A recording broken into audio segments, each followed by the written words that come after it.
141 में व्यवस्था है ना कि कोई अनुसूचित जाति का व्यक्ति मुसलमान या ईसाई होता है तो बाबा साहब अम्बेडकर ने संविधान व्यवस्था करी कि उसका प्रमाण पत्र जारी नहीं होता। जानते हैं कि क्या है डिलिस्टिंग।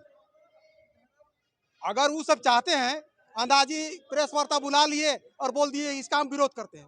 अरे क्यों विरोध करते हो तुम भाई, क्यों विरोध करते हो?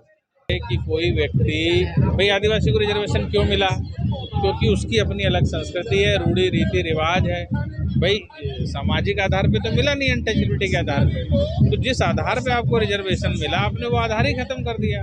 आप रूढ़ी रीति रिवाज दोषियों को फांसी दो, बहस करता है। उसके बाद मधुपुर में हुआ तो उसको भी बोले फांसी दो। अभी ये आपका टीएससी पेशा वाला था, पहान का सम्मेलन करके उसका हम विरोध करवाया कि गलत हो रहा है। कैसे बोल देता है कि जनजाति सुरक्षा मंच कुछ नहीं काम करता। आपने अभी देखा मंच पे एक प्रमाण पत्र मैंने आपको दिखाया जो इरफान नाम के व्यक्ति का था। ऐसे हजारों लाखों प्रमाण पत्र है जो इरफान और इश्ताक और मुश्ताक और इनके नाम से जारी हो रहे हैं, जो धर्मांतरित होकर मुस्लिम हो गए हैं, जो धर्मांतरित होकर विक्टर बन गए हैं। तो उन्होंने आदिवासियत खो दी, उनका स्टेटस बदल गया। इस देश में एक व्यक्ति का एक ही स्टेटस होगा ना, दो थोड़ी होगा कि वो अल्पसंख्यक भी बन जाए, आदिवासी भी बन जाए, वो विक्टर भी बन जाए, वो इस्माइल भी बन जाए। तो ये गलत है। पिछले 70 सालों से धर्मांतरित होने के बाद भी आदिवासी का जो लाभ ले रहे हैं और जो मूलभूत आदिवासी है, जो अंतिम छोर पे बैठा हुआ जो हमारा व्यक्ति है, उसको नौकरी भी नहीं मिल रही, उसको लाभ भी नहीं मिल रहा है। इनके घर में 6-6 लोग नौकरी कर रहे हैं, धर्मांतरित लोग के यहाँ उनको एक नौकरी भी नहीं मिल रही।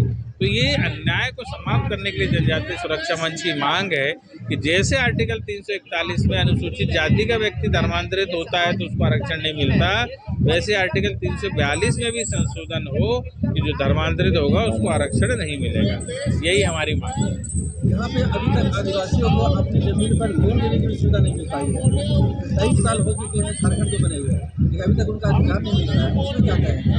अब ये यहाँ की राज्य सरकार का विषय है, इसमें मेरा बोलना अभी ठीक नहीं है। जनजातीय सुरक्षा मंच का भी एक लक्ष्य है कि जो रिजर्वेशन जो हमको मिल रहा है आदिवासियों को, वो सही व्यक्ति को मिले, धर्मांतरित व्यक्ति को ना मिले। यहाँ की ईसाई आदिवासी जो बन गए हैं वो बोलते हैं हम लोग परिवर्तन से किए हैं, हमारी संस्कृति को ही हम लोग सारा चीज करते हैं। आप एक बात बताइए कि कोई व्यक्ति भाई आदिवासी को रिजर्वेशन क्यों मिला, क्योंकि उसकी अपनी अलग संस्कृति है, रूढ़ी रीति रिवाज है। भाई सामाजिक आधार पे तो मिला नहीं, अनटचेबिलिटी के आधार पे। तो जिस आधार पे आपको रिजर्वेशन मिला आपने वो आधार ही खत्म कर दिया। आप रूढ़ी रीति रिवाज परंपरा सब खो दिए। आप चर्च में जाकर ढपली बजाते हैं, आप जाके मस्जिद में नमाज पढ़ते हैं, आप पूरे समुदाय के साथ मिलजुल रहे हैं, आपकी एक आइडेंटिटी खो गई। तो जब आपकी आइडेंटिटी नहीं रही तो आप आरक्षण के हकदार कैसे हो? बहुत बार मीडिया में भी सुना जाता है कि आदिवासी हिंदू नहीं है। हाँ, इसमें आपका क्या कहना चाहते हैं? आपको ये सुनने को आपने ये सुना होगा कि आदिवासी हिंदू नहीं है, लेकिन आपने कभी ये सुना कि आदिवासी ईसाई नहीं है, आदिवासी मुसलमान नहीं है? आदिवासी तो सनातन काल से सनातन संस्कृति का जनक है। जो आदिवासी का अरण्य संस्कृति है उसी से सनातन संस्कृति बनी है। वो धरती की पूजा करता है, आकाश की पूजा करता है, सरना की पूजा करता है, तो वो हिंदू कैसे नहीं है? आप ये क्यों नहीं कहते कि आदिवासी ईसाई नहीं है, आदिवासी मुसलमान नहीं है? कोई ऐसा ना कहे इसलिए कहते कि आदिवासी हिंदू नहीं है। कोई एक भी कारण नहीं है। आदिवासी ईसाई बन गए हैं, उन लोग अपना टाइटल तो चेंज नहीं किए। उन लोग का कहना है कि हम लोग टाइटल चेंज नहीं किए, हमारी संस्कृति वही है, सारा चीज। अरे भाई धर्म तो बदल गया। धर्म कैसे बदल गया? आस्था बदल गई।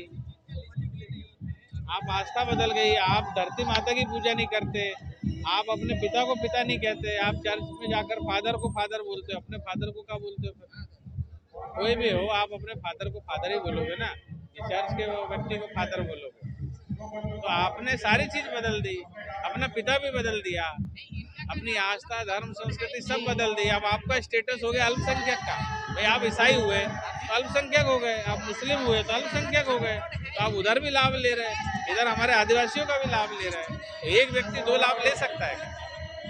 नहीं ले सकता। आदिवासी लिस्टेड हुआ नहीं है, आदिवासी लोग तो धर्म में नहीं होता है। उसमें आप क्या कहना चाहते हैं? भाई आर्टिकल 341 में व्यवस्था है ना कि कोई अनुसूचित जाति का व्यक्ति मुसलमान या ईसाई होता है तो बाबा साहब अम्बेडकर ने संविधान व्यवस्था करी कि उसका प्रमाण पत्र जारी नहीं होता। हम भी ये चाहते हैं आर्टिकल 342 में 2 लाइन का संशोधन हो जाए कि जो भी ईसाई बनेगा, मुस्लिम बनेगा, उसको डिलिस्ट कर दिया जाएगा, उसका प्रमाण पत्र नहीं बनाया जाएगा। इतनी सी मांग है। और ये मांग पूरी होने से जो हमारा अंतिम छोर पर बैठे हुए आदिवासी जो सही हकदार है आरक्षण, उसको आरक्षण मिले। आदिवासी जो ईसाई बन गया, वो लोग कहते हैं कि टारगेट हम लोग ईसाई को ही क्यों टारगेट किया जा रहा है? हमारा ईसाई टारगेट ही नहीं, हमको ईसाई से कोई लेने देने नहीं। हमारा टारगेट ये है कि जो आदिवासी ने अपना स्टेटस बदल लिया है उसको प्रमाण पत्र जारी न किया जाए, जैसे अनुसूचित जाति में होता है।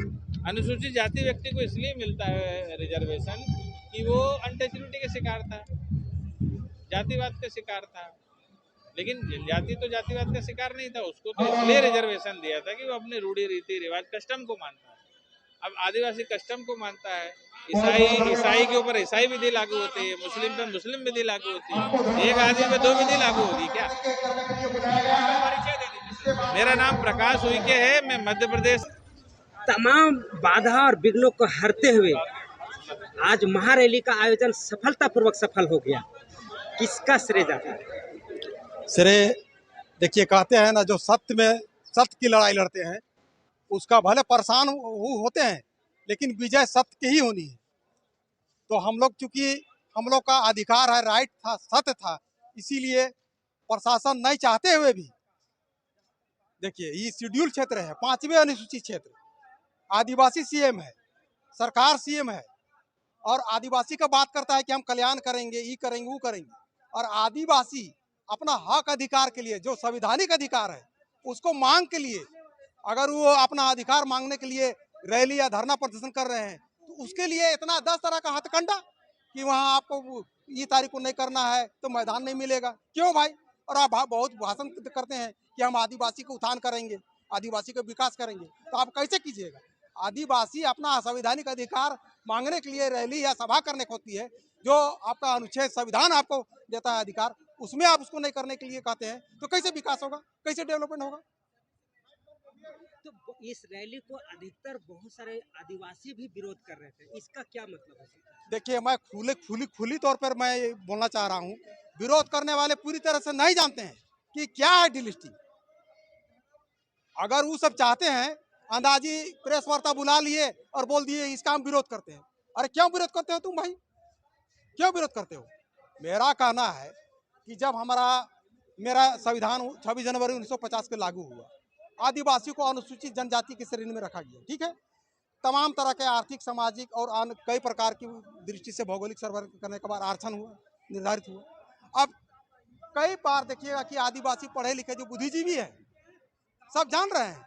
उसके बाद उस सबको पूछिएगा कि आखिर देखिए, केंद्र सरकार का आरक्षण, राज्य सरकार का आरक्षण, इतना आरक्षण मिलने के बाद, कई प्रकार का कल्याणकारी योजनाओं के बाद, आखिर आज भी देश आजाद होने के बाद 75 साल बीतने के बाद भी आखिर आदिवासियों की ये गरीबी और दुर्दशा क्यों है? क्यों वे लाचार है? मिट्टी का घर है, खपरा का घर है, रेजा कुली काम करने के लिए मजबूर है, दूसरे के घर में दाई ढंगरन कर काम करने के लिए मजबूर है। आखिर ऐसा क्यों? तो नहीं बता पाएंगे।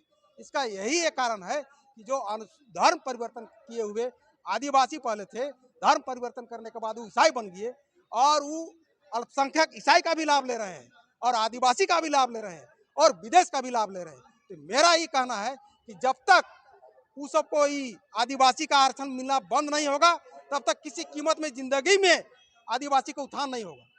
इसलिए नहीं होगा क्योंकि जो भी थोड़ा बहुत पढ़ लिख जाते हैं और सारा आरक्षण का लाभ ईसाई ले रहे हैं। सच्चाई यही है, यही मेन पॉइंट है। तो हम केंद्र सरकार से दबाव बनाने के लिए और संदेश देने के लिए हम आपके चैनल के माध्यम से माननीय प्रधानमंत्री जी को हम आग्रह करते हैं कि यथाशीघ्र डिलिस्टिंग वाला कानून जो भी संशोधन करना है वो करे। अन्यथा हम लोग विवश होकर दिल्ली में भी जाकर धरना प्रदर्शन करेंगे, जरूरत पड़ेगा तो हम संसद का भी घेराव करेंगे। क्योंकि अभी कुछ काम माननीय प्रधानमंत्री जी बहुत अच्छा किए। जैसे आपको बता रहे हैं कि जनजाति गौरव दिवस, जितना भी आदिवासी का जो महान विभूति है उनको गौरव देने का काम किया, सम्मान देने का काम किया। तो जनजाति गौरव दिवस यही केंद्र सरकार की देन है। यही केंद्र सरकार की रहते ही आपका झारखंड 2000 में अलग हुआ। यही केंद्र सरकार के चलते आदिवासी महिला को भारत देश का सर्वोच्च उच्च पद पर स्थान दिया है।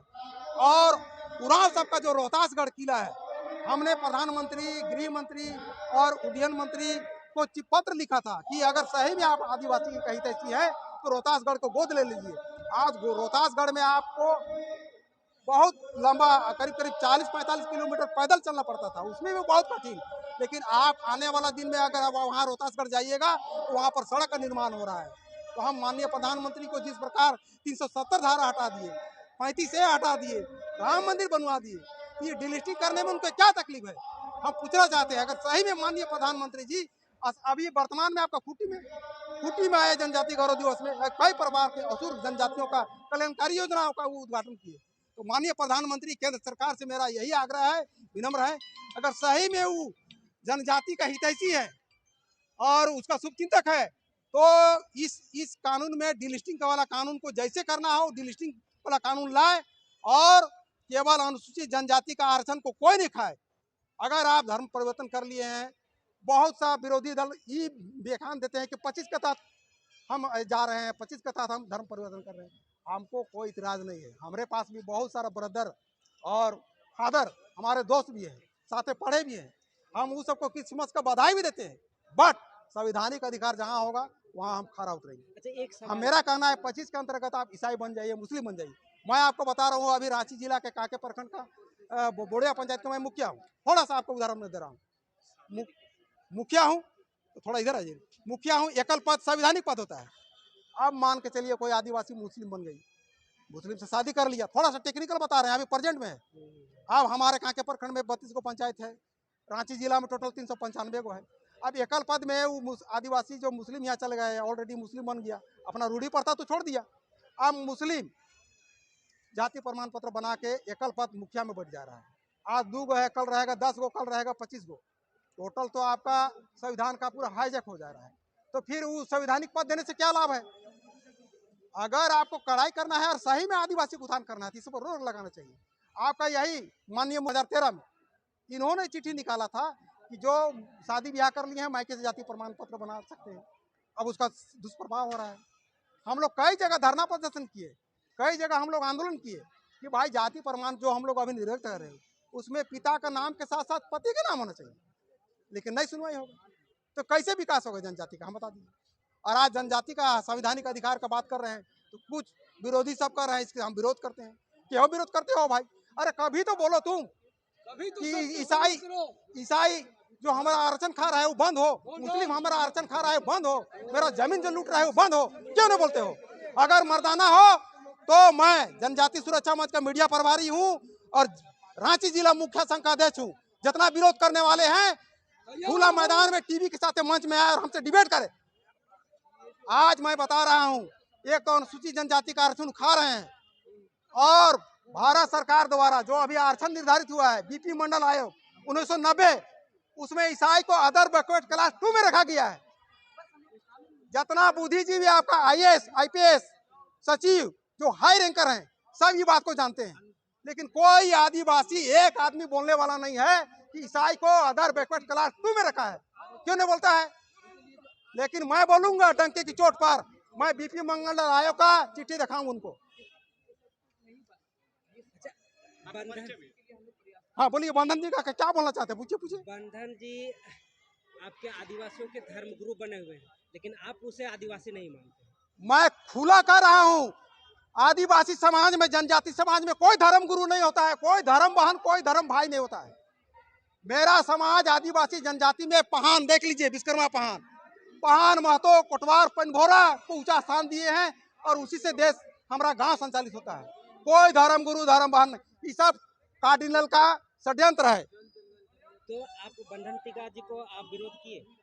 मेरा कई बार स्टेटमेंट निकला हुआ है, मेरा पेपर कटिंग रखा हुआ है। विरोधी सब बोलते हैं ना कि जनजाति सुरक्षा मंच क्या किया, मणिपुर में घटना घटा, तो वहाँ जानते हैं जो आपका पेपर में निकला है उसमें ब्लॉक में करके दिया हुआ जनजाति सुरक्षा मंच की दोषियों को फांसी दो, बहस करता है। उसके बाद मधुपुर में हुआ तो उसको भी बोले फांसी दो। अभी ये आपका TSC पेशा वाला था, पहान का सम्मेलन करके उसका हम विरोध करवाया कि गलत हो रहा है। कैसे बोल देता है कि जनजाति सुरक्षा मंच कुछ नहीं काम करता है और कहता है मोबाइल बंद। मेरा 24 घंटा ऑन रहता है, अगर हम थोड़ा किसी कारणवश नहीं उठा पाए तो मैं रिंग बैक करता हूं। और मैं वो सबको चाहिए कि एक मंच पर आवे कोई बात को रखने के लिए। अंदाजी हम उसका विरोध करते हैं। और क्यों विरोध करते हो यार? तुम बोलो ना, ईसाई हमारा आरक्षण खा रहा है वो बंद हो। अजय तिर्की बोले, प्रेम शाही मुन्ना बोले, और जितना तरह का विरोध करने वाले हैं बोले। मेरा नाम सोमा राव हुआ और जनजाति सुरक्षा मंच झारखंड का मैं मीडिया प्रभारी हूँ, साथ ही साथ जिला रांची मुखिया संघ का अध्यक्ष भी हूँ।